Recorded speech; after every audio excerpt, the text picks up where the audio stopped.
자, 이 시간에는 모두 자리에서 일어나셔서 우리 평화 인사하도록 하겠습니다. 예수 그리스도의 평화가 여러분과 우리와 함께 있기를 소망합니다.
오늘 우리가 읽을 첫 번째 말씀은 예레미야 18장 1절에서 11절 말씀입니다.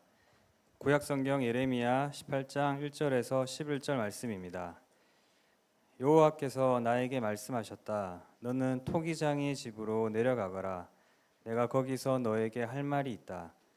그래서 내가 그곳으로 내려갔더니 토기장이가 돌림대에서 일을 하고 있었다. 그는 만들던 물건이 망가지고 제대로 나오지 않으면 그것을 다시 주물러 자기가 원하는 대로 다른 모양의 그릇을 만들고 있었다. 그때 여호와께서 나에게 말씀하셨다. 이스라엘 백성들아, 내가 너희에게 이 토기장이가 하듯이 할 수 없겠느냐?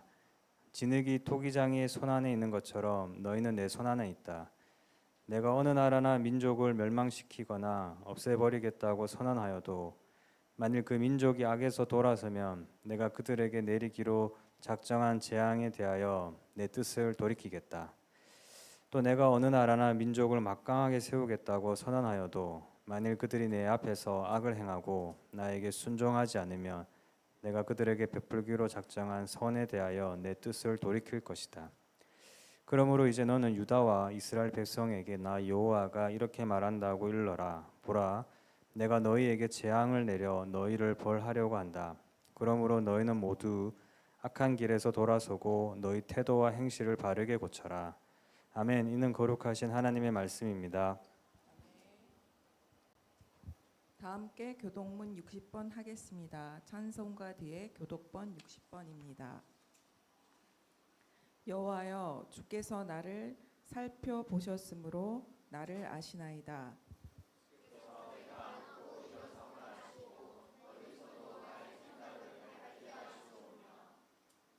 나의 모든 길과 내가 눕는 것을 살펴보셨으므로 나의 모든 행위를 익히 아시오니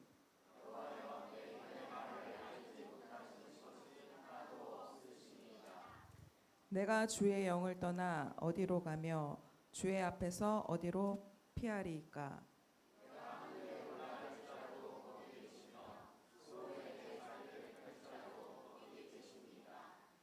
내가 새벽 날개를 치며 바다 끝에 가서 거주할지라도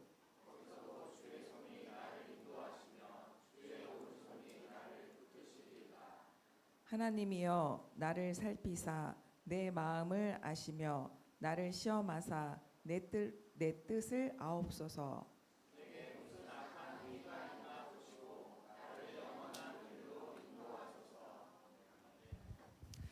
오늘 우리가 읽을 두 번째 말씀은 누가복음 14장 25절에서 33절입니다.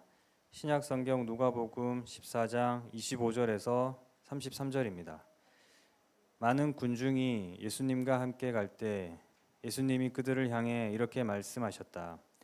누구든지 내게 오는 자가 자기 부모와 아내와 자녀와 형제 자매 심지어 자기 생명보다 나를 더 사랑하지 않으며 내 제자가 될 수 없다. 그리고 자기 십자가를 지고 나를 따르지 않는 사람도 내 제자가 될 수 없다. 너희 중에 누가 망대를 세우려 할 때 먼저 앉아서 그것을 완성할 만한 돈을 가졌는지 비용을 계산해 보지 않겠느냐. 만일 기초 공사만 하고 완성하지 못하면 보는 사람들이 모두 이 사람이 시작만 해놓고 끝내지 못했군 하고 비웃을 것이다. 또 어느 왕이 다른 왕과 싸우러 갈 때 먼저 앉아 병력 10,000명으로 20,000명을 거느리고 오는 왕과 맞서 싸울 수 있을 것인지 생각해 보지 않겠느냐. 만일 당해낼 수 없으면 적이 아직 멀리 있을 때 사절단을 보내 평화조약을 제의할 것이다. 이와 같이 너희 중에 누구든지 자기 소유를 다 버리지 않으면 내 제자가 될 수 없다. 아멘. 이는 거룩하신 하나님의 말씀입니다. 네.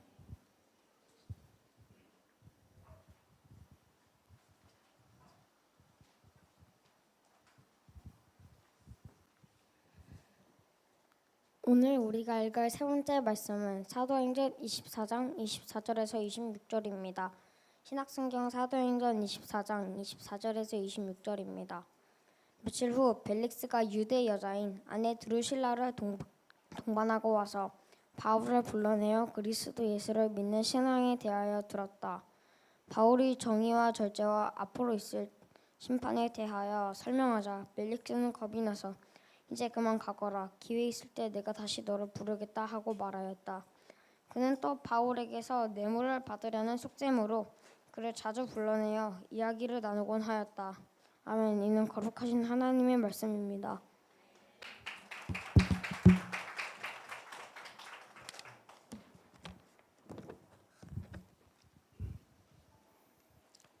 네, 잘 읽었습니다. 네.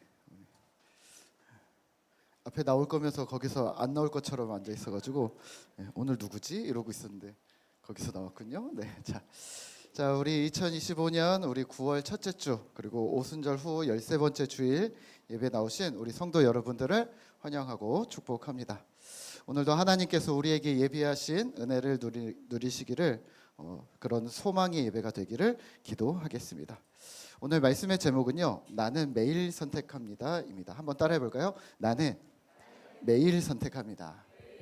네, 여러분들은 어떤 선택을 하고 계신가요? 매일 무슨 선택을 하고 계신가요? 나는 이런 선택을 합니다. 네, 우리 친구들 매일 선택하면 뭐가 있습니까? 오늘 아침에도 엄청 많은 선택을 하고 오지 않았나요? 네, 뭐요? 뭐 입지? 또 뭐 먹지? 또 아침에 일어날까 말까? 그랬고 또 시우 또 교회 갈까 말까? 은우 교회 가기 전에 게임 한 판 할까 말까? 제가 가끔 게임 들어가 보면 은우가 항상 있어요. 은우가 항상 있어요. 이 동시 접속사가 보이거든요. 얘는 여기 계속 있나? 켜놨나? 아니면 뭐 누가 이렇게 연결해서 계속 해주는 건가? 이 생각이 드는데 네. 우리 고민 엄청 많이 하죠. 네, 우리 집사님들도 많이 고민하셨을 겁니다. 오늘 온라인 예배를 드릴까? 교회를 갈까 말까? 또 교회를 간다면 버스를 탈까? 차를 가져갈까? 주차를 한다면 여기로 들어올까? 요 옆 건물로 들어갈까? 공영 주차장으로 들어갈까? 엄청 많은 선택을 하셨을 겁니다. 이런 사소한 것들뿐만 아니라 이 말을 해야 될까? 또는 저 사람과의 관계는 계속 이어져야 할까? 이런 어떤 또 신앙을 우리가 신앙에 들어갈까? 교회를 진짜 믿어볼까 말까? 이런 우리 인생의 중요한 선택까지 하루에도 수십 번 넘게 많은 선택을 하셔야 합니다. 그런데 흥미로운 건요, 많은 경우 우리가 내가 선택한다라고 생각하지만 실제로 주변을 따라가는 경우가 많다는 것을 여러분들은 잘 알고 계시나요? 예를 하나 들어볼까요? 혹시 이런 적 있으세요? 백화점 푸드코트에 줄이 길게 늘어서 있는 집이 있으면 음식이 뭔지 몰라도 한번 줄을 우선 먼저 쓰고 그 다음에 가로 뭐 무슨 메뉴인지 보러 가신 적 있으세요? 그런 적 있지 않으세요? 저만 그런가요? 네. 이번 여름에 휴가를 저 지방으로 다녀왔는데 떡볶이를 먹으러 갔는데 줄이 그냥 쫙. 아, 여기 못 먹겠구나 이 생각을 했는데요. 예. 한 군데 어디 뭐 써 있길래 우리 우선 줄을 섰습니다. 그리고 뭐 파는데요? 봤더니 모찌 파는 데더라고요. 딸기 모찌. 아, 딸기 모찌를 이렇게 줄을 서? 그래서 뭘 주문하는 거야? 해서 줄은 운서 세우고 제가 먼저 앞에 가가지고 사람들이 주문하는 소리를 들어봤습니다. 그랬더니 뭐 세트 뭐 이렇게, 아, 이렇게 주문하는 거구나. 잘 몰라도 사람들 우선 모여 있으면 우선 좋은 건가 보다, 맛있는 건가 보다, 혹은 뭔가 있나 보다 하고서 우리는 거기에 쓰게 되죠. 또는요, 우리 학교 앞에 아이들이 막 몰려 있으면 우리 친구들 막 가보지 않나요? 뭔가 목사님이 지난 5월이었나요? 4월이었나요? 학교 스쿨 브레이크로 우리 친구들 학교 앞으로 갔는데 한 명씩 나오는 친구들은 솜사탕을 주니까 괜찮았는데 애들이 우르르 나올 때도 어쩔 수 없이 줘야 되잖아요. 주면 갑자기 애들이 막 몰려오는 거예요. 그래서 이거 어떡하지? 얘네들 다 줄 수는 없는데, 몇 개 없는데 이러면서 도망 왔었던 기억이 있는데, 우리 친구들도 사람들이 막 모이거나 뭔가 있으면 우르르 가죠. 네. 이게 마치, 이게 심리학에서 뭐라고 얘기하냐면 이것을 양떼 효과라고 부릅니다. 양떼 효과가 뭐냐면 사람들이 다른 사람들의 행동이나 의견을 맹목적으로 따라하는 현상, 혹은 본능적으로 뭔가 튀는 행동을 하지 않으려는 심리를 말하는데요. 예를 들면 옷이나 제품을 따라해서 유행이 된다거나, 또는 남들이 투자를 해서 따라한다거나, 또는 문화와 관습을 따르면서 안정감을 느끼거나 하는 그런 류의 것들을 양떼 효과라고 부릅니다. 많은 사람들 안에서 안정을 느끼는 거죠. 지난주에 제가 OTT로 캐대헌을 봤습니다. 캐대헌 뭔지 아세요? 네, 요즘 엄청 유행하죠. 저도 캐대헌 하도 그래서 이거를 안 보면 안 되겠다 싶어서 한 이틀에 걸쳐서 봤습니다. 제가 애니메이션 잘 안 보는데 하도 유명해지니까, 그래서 노래도 미리 들으면서 아이들한테 물어봐서 야, 이거 무슨 노래를 들어야 돼? 했더니 애들이 막 추천을 해주더라고요. 그래서 캐대헌 K-팝 데몬 헌터스에 나오는 노래가 뭔지 아세요? 소다팝, 또 골든, 또 유아이도, 또 그런 거 있어요? 뭐 하여튼 미안해요. 내 공부하여가지고 왔는데 못 알아듣겠다. 네. 뭐 이 노래들이요 지금 빌보드에 난리가 났답니다. 외국에서 난리가 났고, 외국뿐만 아니라 한국 가요계에도 지금 10위 안에 4곡인가 3곡이 막 들어가서 1등을 다 차지하고 있다고 합니다. 네. 이런 노래를 그래서 제가 좀 해봤죠. 노래를 듣고 따라해봤는데 쉽지 않더라고요. 우리 아이들은 너무 잘 부르는데 저는 아무리 연습을 해도 좀 어렵더라고요. 근데 이제 멜로디를 들으면 이거 어느 노래 정도는 알고 있습니다. 자, 이런 거죠. 모든 걸 내가 선택한다고 하지만 우리는 많은 부분에서 다양한 곳에서 자연스럽게 끌려다닙니다. 그리고 거기서 안정감을 느낍니다. 그럴 수 있죠. 근데요, 문제는 뭐냐면요, 음식이나 쇼핑 이 정도가 아니라 우리의 신앙 또는 가치관 또는 윤리적인 판단에도 이것들이 영향을 미칠 수 있다는 것이죠. 내 신앙을, 또 나의 삶의 방식을 내가 아니라, 성경이 아니라 다른 사람이 대신 결정해 줄 수도 있게 된다는 말입니다. 자, 그렇다면 신자된 우리는요, 이런 상황 속에서 어떤 태도를 취해야 할까요? 내가 하는 결정이 과연 괜찮을까요? 나를 믿을 수 있으세요? 또는 다른 사람에게 결정을 맡기는 것은 괜찮을까요? 그 사람을 정말 신뢰하세요? 또는 하나님의 뜻이 있다면 그 뜻을 우리는 어떻게 찾을 수 있을까요? 오늘 본문에서는요, 바울을 고소하려고 유대인들이 가이사랴로 옵니다. 그리고 변호사를 앞세워서 고발합니다. 내용은 이렇습니다. 우리 한번 오늘 24장 5절 말씀을 같이 한번 읽어볼까요? 앞에 같이 읽겠습니다. 우리가 보니 이 사람은 전염병 같은 자라, 천하에 흩어진 유대인을 다 소요하게 하는 자요, 나사렛 이단의 우두머리라. 이렇게 얘기합니다. 이 사람은 로마를 대항하는 정치범입니다. 전염병 같이 사람들의 마음을 흔들어 놓습니다. 또 로마에 잘 순응하는 사람들을 순응하던 유대인들을 동요시킵니다. 또는 나사렛 이단의 우두머리로 이 자는 유대인이라 부를 수 없습니다. 라고 고소합니다. 그리고 우르르 따라온 유대인들도 맞다고 그 힘을 실어줍니다. 바울이 변론했겠죠? 12절입니다. 같이 읽겠습니다. 그들은 내가 성전에서 누구와 변론하는 것이나 회당 또는 시중에서 무리를 소동하게 하는 것을 보지 못하였으니, 이렇게 얘기합니다. 바울이 이렇게 얘기합니다.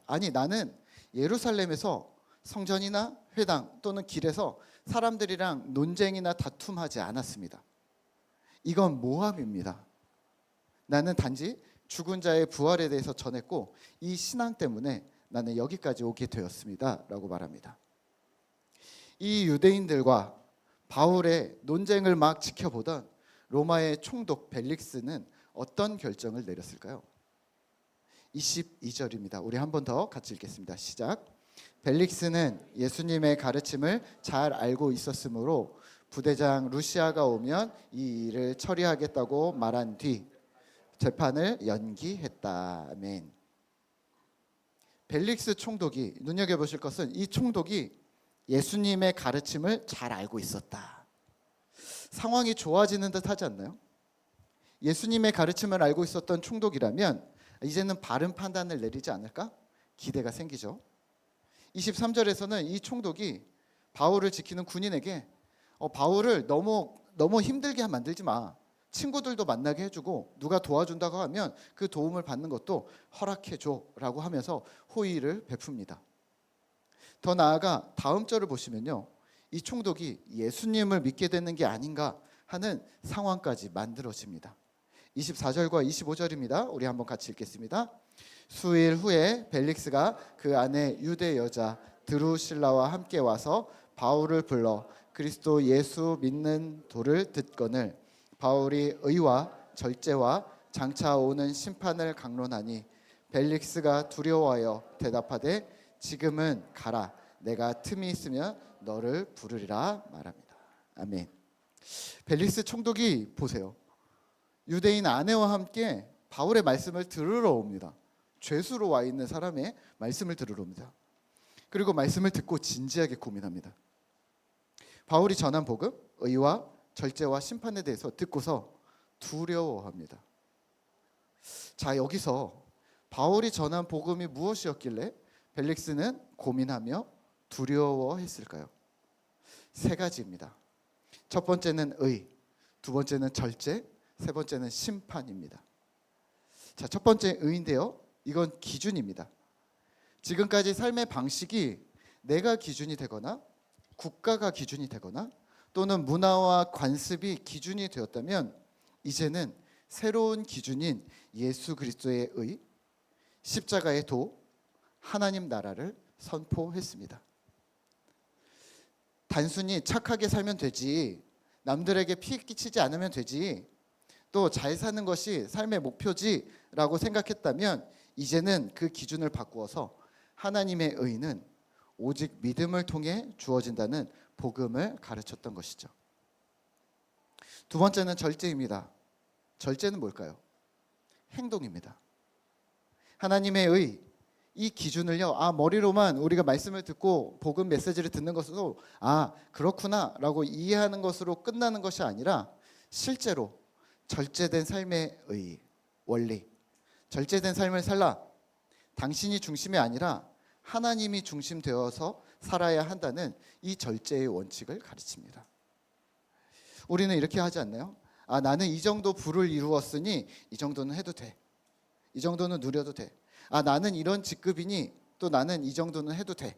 라고 생각한다면 내가 아니라 복음이 기준되어야 한다는 원칙인 것이죠.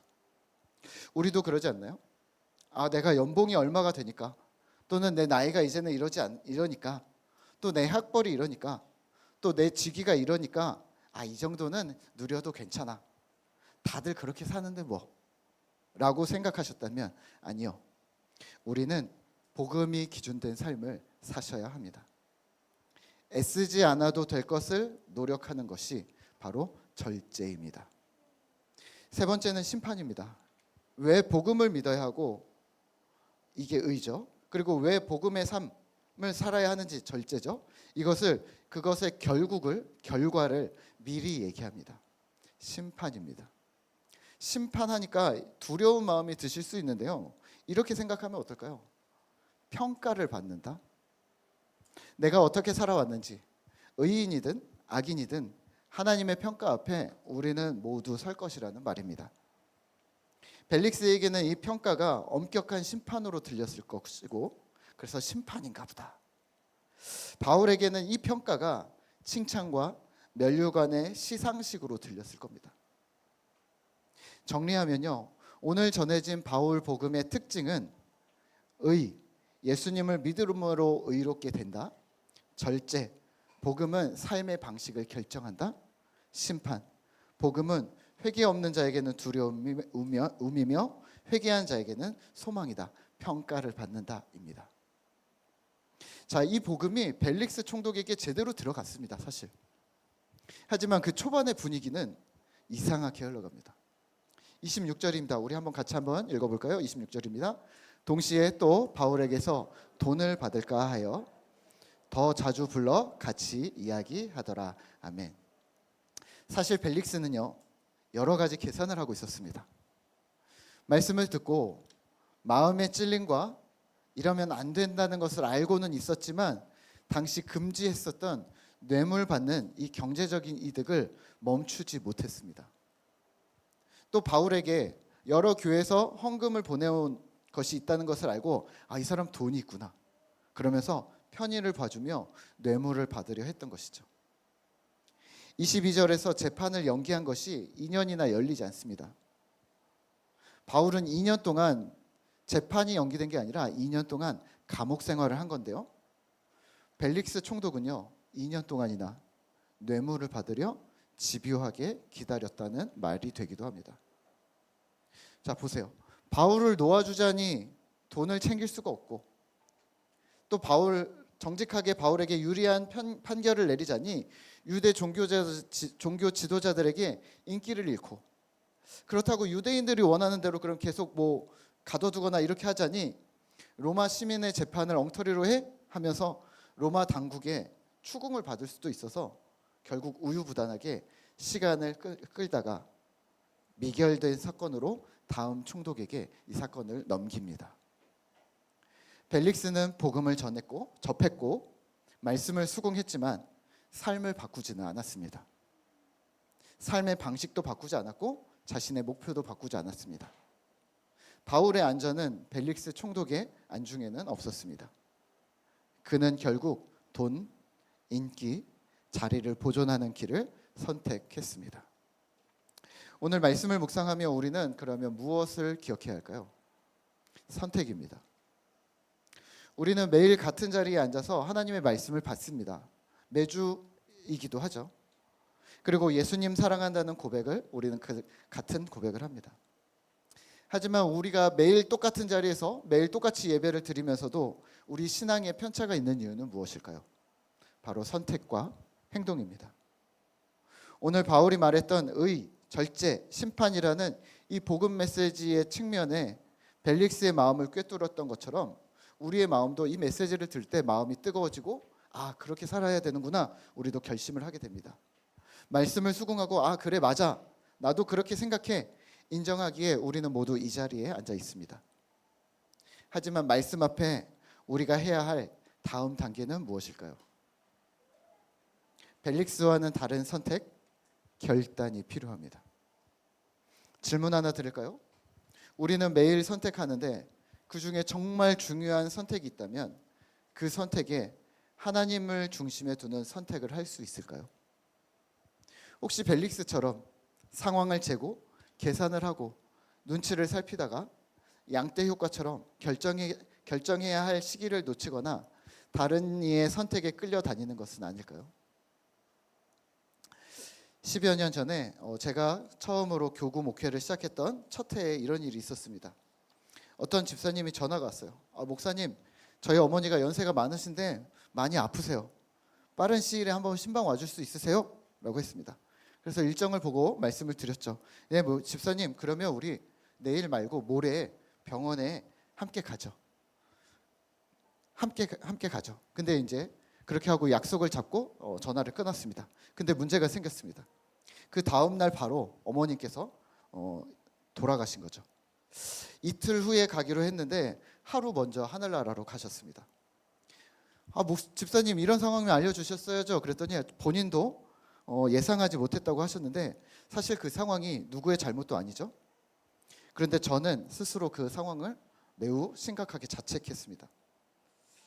다른 일도 아니고 어떻게 임종을 앞둔 걸 왜 내가 물어보지 않았지?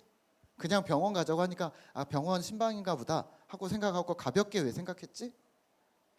만약에 임종이라고 말씀하셨다면 그것이 무엇이 핑계거리가 있겠어. 그 후로 다른 건 몰라도 임종 예배다, 돌아가실 것 같다 하면 무조건 움직였습니다. 목사님, 돌아가실 걸 어떻게 합니까? 그쵸, 모르죠. 그래서 그런 이야기를 들어서 임종 예배를 2번 드리기도 하고 3번 드리기도 하고, 이번엔 진짜 돌아가실 것 같아요. 이번엔 진짜일 것 같아요. 그래서 여러 번 가기도 했지만, 그래서 힘들긴 했지만 힘들어도 그게 낫습니다. 왜냐하면 당사자뿐만 아니라 유가족에게도 그렇고 또 제 자신에게도 후회하지 않게 만들고 싶어서 내린 어떤 삶의 원칙입니다. 그 결정에는 행동이 무조건 따르죠. 인간이 한계가 있기 때문에 무엇을 선택하든 장점과 단점이 존재할 수밖에 없습니다. 아무리 좋은 것을 선택한다 하더라도 우리는 하나님이 아니기 때문에 이면에는 약점이 있을 수밖에 없습니다.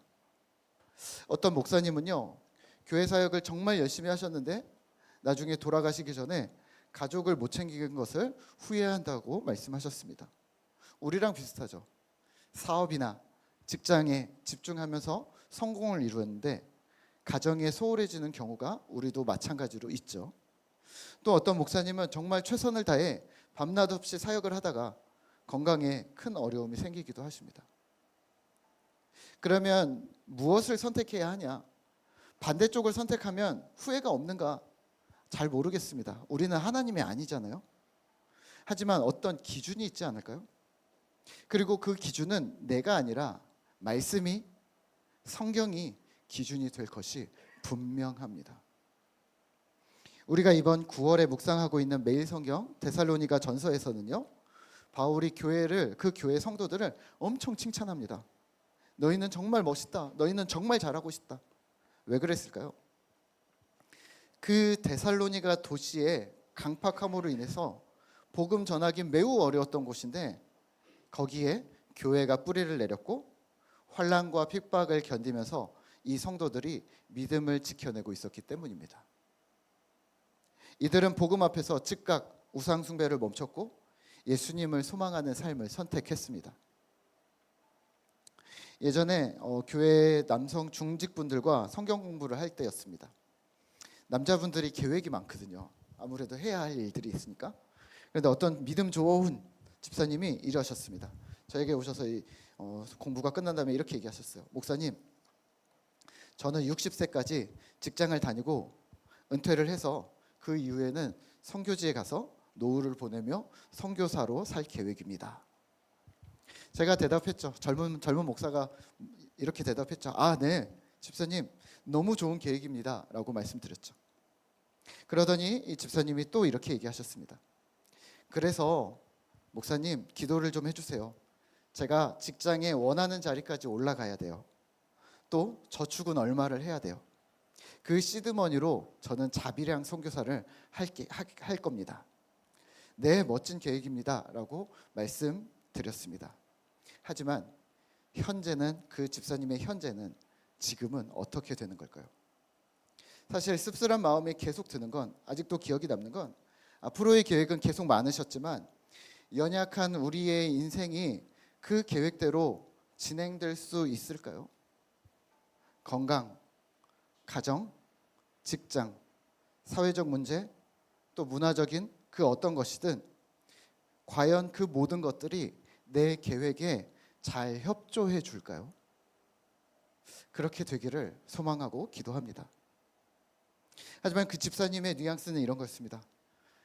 지금은 그래서 교회 공동체를 섬길 수 없다는 뉘앙스가 있었습니다.